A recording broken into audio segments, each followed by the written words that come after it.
ഇന്ത്യയിൽ ആദ്യമായിട്ടാണ് ഇങ്ങനെ ഒരു ഡോഗ് ബ്രീഡ് ബാൻ വരുന്നത്. നിലവിൽ ഇപ്പോൾ ബാൻ ചെയ്തിരിക്കുന്ന ബ്രീഡുകളെ നമുക്കൊന്ന് പരിചയപ്പെടാം. എൻ്റെ പേര് ഡോക്ടർ മേഘ വിൽസൺ. ഞാനൊരു വെറ്റിനറിയനാണ്.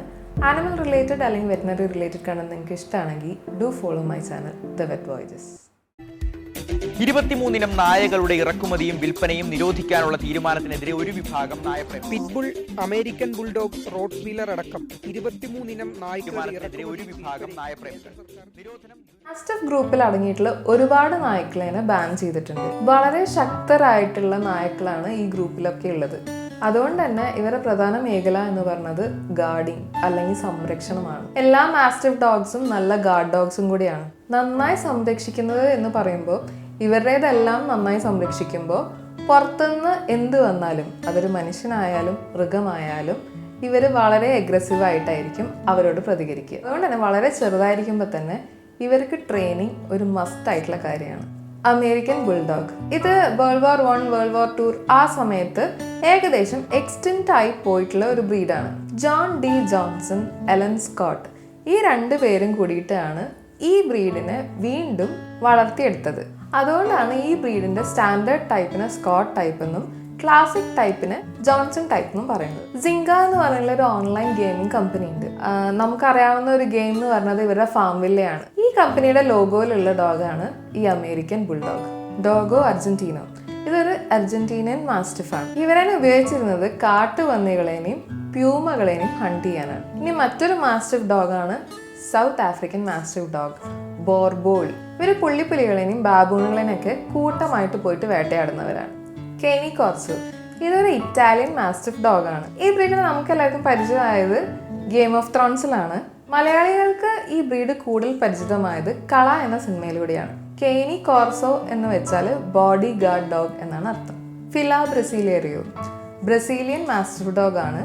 ബ്രസീലിലൊക്കെ ഈ അടിമക്കച്ചവടമൊക്കെ ഉണ്ടായിരുന്ന സമയത്ത് ഈ നായ്ക്കളെ ഉപയോഗിച്ചിരുന്നത് ഓടിപ്പോകുന്ന അടിമകളെ തിരിച്ചു കൊണ്ടുവരാനാണ്. ഫിലെയർ എന്ന് പറഞ്ഞിട്ടുണ്ടെങ്കിൽ അറസ്റ്റ് ചെയ്യുക എന്നാണ് അർത്ഥം. ഫിലെയർ എന്നിവരുടെ പേരിൽ വരാനുള്ള പ്രധാന കാരണം ഇവരുടെ കടി കൊണ്ടാണ്. കടിച്ചു കഴിഞ്ഞിട്ടുണ്ടെങ്കിൽ ഒരിക്കലും ഇവർ പിടിവിടില്ല. Tosa Inu Japanese mastiff, Japanese Tosa എന്ന് ഇവരെന്നെ പറയും. ഇത് ജപ്പാനിൽ ഡോഗ് ഫൈറ്റിങ്ങിന് നിയമപരമായി യൂസ് ചെയ്യാൻ പറ്റുന്ന ഒരു ബ്രീഡാണ്. ജപ്പാനിൽ ഈ നായകളെ ഒരു സുമോ റെസ്ലറിനോടാണ് കമ്പയർ ചെയ്യുന്നത്. പക്ഷെ സൗത്ത് കൊറിയയിലേക്ക് വരികയാണെന്ന് വെച്ചാൽ ഇത് അവരുടെ ഒരു ഫേവററ്റ് ആയിട്ടുള്ള മീറ്റ് ബ്രീഡാണ്. റെസ കനറിയോ അല്ലെങ്കിൽ കാനറി മാസ്റ്റിഫ്. ബുള്ളറ്റ് ഹെഡ് എന്ന് പറയുന്ന ഒരു പടത്തിലൂടെയാണ് നമ്മൾ പിന്നെയെങ്കിലും ഈ ബ്രീഡിനെ കണ്ടിട്ടുള്ളത്. ഇനി നമുക്ക് എല്ലാവർക്കും അറിയാവുന്ന ഒരു പക്ഷേ ഈ ബാൻ ചെയ്ത നായകളിൽ തന്നെ ഏറ്റവും ജനകീയനായിട്ടുള്ള ബ്രീഡാണ് ഇനി പറയാൻ പോകുന്ന അടുത്ത മാസ്റ്റിഫ് ഡോഗ്, റോട്ട് വീലർ. പണ്ട് കാലത്ത് കശാപ്പ് ചെയ്തിട്ടുള്ള മാംസം വലിച്ചു കൊണ്ടുവരുന്ന ഒരു ബ്രീഡാണ് റോട്ട് വീലേഴ്സ്.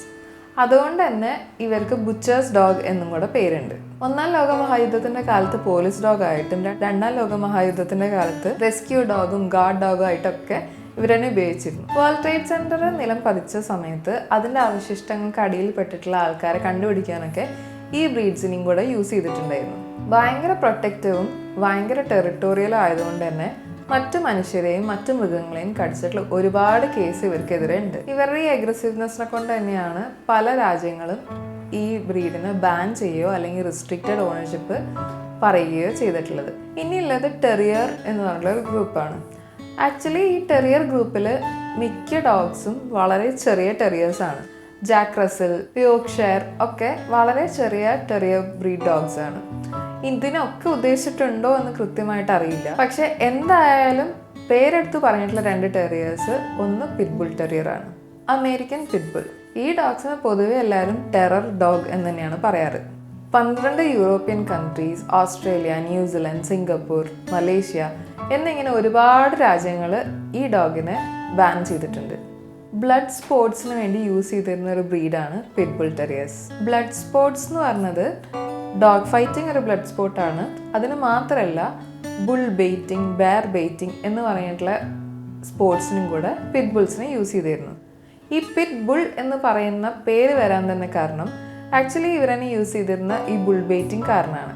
ബുൾ ബെയ്റ്റിംഗ് എന്ന് പറഞ്ഞിട്ടുണ്ടെന്ന് വെച്ചാൽ ഒരു ബുള്ളിനെ കെട്ടിയിട്ടിട്ട് ഈ നായനെ കൊണ്ട് ആക്രമിച്ച് ആ ബുള്ളിനെ കൊല്ലുന്ന ഒരു ഗെയിമാണ്. ഇത് പൊതുവേ നടക്കാറ് കുറച്ച് ആഴമുള്ള കുഴികളിൽ വെച്ചാണ്.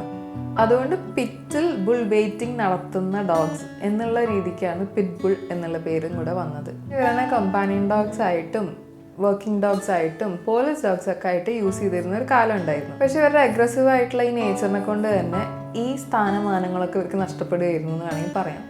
പിന്നെ ഈ നായനെ യൂസ് ചെയ്തിരുന്നത് ഇല്ലീഗലായിട്ട് നാർക്കോട്ടിക് ട്രേഡ്സിനൊക്കെയാണ്.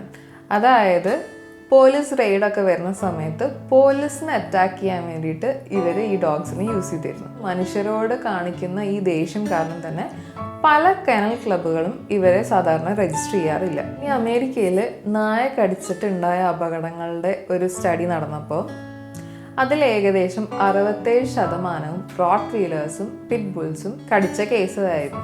ഇനി അതിൽ തന്നെ ഏകദേശം 60% പിറ്റ് ബുൾസിൻ്റെ ആയിരുന്നു. ഈ പിറ്റ് ബുൾ എന്ന് പറഞ്ഞ ബ്രീഡിനെ നിങ്ങൾക്ക് മനസ്സിലായിട്ടില്ലെങ്കിൽ ജോൺ വിക്ക് മൂവിയിൽ ജോൺ വിക്ക് അഡോപ്റ്റ് ചെയ്യുന്ന നായ പിറ്റ് ബുള്ളാണ്. ഇനി അടുത്ത ടെറിയർ ഗ്രൂപ്പ് എന്ന് പറയുന്നത് അമേരിക്കൻ ഷെഫേർഡ്ഷയർ ടെറിയർ ആണ്. ഇതിന് പിറ്റ് ബുളിൻ്റെ സെയിം ആൻസിസ്ട്രി ആണ് ഉള്ളത്.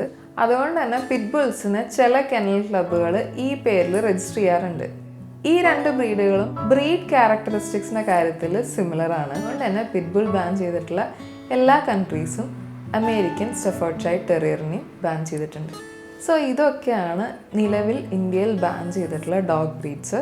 ഇതിൽ നിങ്ങൾക്ക് അധികവും പരിചയമില്ലാത്ത ബ്രീഡ്സ് ആയിരിക്കും. ഒരു പക്ഷേ ഇനി ഭാവിയിൽ ഈ ബ്രീഡ്സിന് ഇമ്പോർട്ട് ചെയ്ത് പ്രജനനം നടത്താതിരിക്കാൻ വേണ്ടിയിട്ട് ഒരു മുൻകരുതൽ ചെയ്യുന്ന ബാനിങ്ങും ആയിരിക്കാം പല ബ്രീഡുകളുടെ കാര്യത്തിലും. ഇവിടെ ഓർമ്മിക്കേണ്ട ഒരു കാര്യം എന്താണെന്ന് വെച്ചാൽ, നിങ്ങൾ ഏത് ബ്രീഡിനെയാണ് വാങ്ങിക്കാൻ ഉദ്ദേശിക്കുന്നതെങ്കിൽ നായയെ വളർത്തുക എന്ന് പറയുന്നത് ഒരു ഉത്തരവാദിത്വമാണ്. അതുകൊണ്ട് തന്നെ നിങ്ങളുടെ ജീവിതത്തിലേക്ക് ഒരു നായ വരുന്നതിന് മുന്നേ ഈ ഉത്തരവാദിത്വം പൂർണ്ണമായും മനസ്സിലാക്കിയതിന് ശേഷം മാത്രം നിങ്ങളൊരു നായനെ വാങ്ങിക്കുക.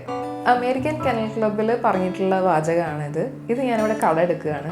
ഏത് ബ്രീഡാണെന്ന് വെച്ചാലും നിങ്ങളെ എങ്ങനെ വളർത്തുന്നു എന്നതിന് ഒരു വലിയ പങ്ക് വഹിക്കാനുണ്ട്. ഇപ്പം നമ്മൾ ഗാർഡ് ഡോഗ് എന്ന് നമ്മൾ വിചാരിക്കുന്ന സമയത്ത് നമുക്ക് യാതൊരു പരിചയമില്ലെങ്കിലും മിക്കപ്പോഴും നമ്മൾ റോട്ട് വീലറിനെ പ്രിഫർ ചെയ്യാറുണ്ടായിരുന്നു. പക്ഷേ അതിനെ എങ്ങനെ വളർത്തണം അല്ലെങ്കിൽ എങ്ങനെ ട്രെയിൻ ചെയ്യണം എന്നറിഞ്ഞുകൊണ്ടല്ല മിക്കവരും അതിനെ വാങ്ങിക്കാറ്. സോ അങ്ങനെ നോക്കുന്ന സമയത്ത് ഈ ബാൻ ശരിക്കും അനിവാര്യമാണ്. അതുകൊണ്ട് തന്നെ എപ്പോഴും നിങ്ങളൊരു നായനെ വാങ്ങിക്കുന്ന സമയത്ത് ആ ബ്രീഡിനെ കുറിച്ച് കൂടുതൽ പഠിക്കാനും നിങ്ങളുടെ ജീവിതത്തിന് അല്ലെങ്കിൽ നിങ്ങളുടെ കുടുംബത്തിന് അത് ചേരുന്നതാണോ എന്നും കൂടെ പരിശോധിച്ചതിന് ശേഷം മാത്രം വാങ്ങിക്കാൻ ശ്രമിക്കുക. ഇനി മറ്റൊരു വീഡിയോ ആയിട്ട് അടുത്ത ആഴ്ച കാണാം. Thanks for watching.